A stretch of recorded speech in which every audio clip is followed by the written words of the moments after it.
Bangla live 24/7-এ আপনাদের সকলকে স্বাগত জানাই।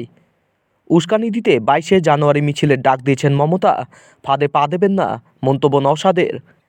22শে জানুয়ারি রাম মন্দিরের উদ্বোধনের দিন মমতা বন্দ্যোপাধ্যায়ের ডাকা সংহতি মিছিলের কারণে সাম্প্রদায়িক সম্প্রীতি বিঘ্নিত হতে পারে। শুভেন্দু অধিকারীর পর একই আশঙ্কা প্রকাশ করলেন ভাঙড়ের আইএসএফ বিধায়ক নওশাদ সিদ্দিকীও। বুধবার সংবাদ মাধ্যমের প্রশ্নের উত্তরে নওশাদ বলেন, মমতা বন্দ্যোপাধ্যায় 22শে জানুয়ারি মিছিলের ডাক দিয়ে উস্কানি দিতে চাইছেন, আর সেটা নিয়ে শুভেন্দুরা রাজনীতি করছেন। আমি রাজ্যের সংখ্যালঘু ও ধর্মনিরপেক্ষ মানুষকে বলতে চাই, এদের প্ররোচনায় পা দেবেন না। তিনি আরও বলেন, মমতা বন্দ্যোপাধ্যায় 22শে জানুয়ারির বদলে 23শে জানুয়ারি হাঁটুন, আমি ওনার সঙ্গে হাঁটব।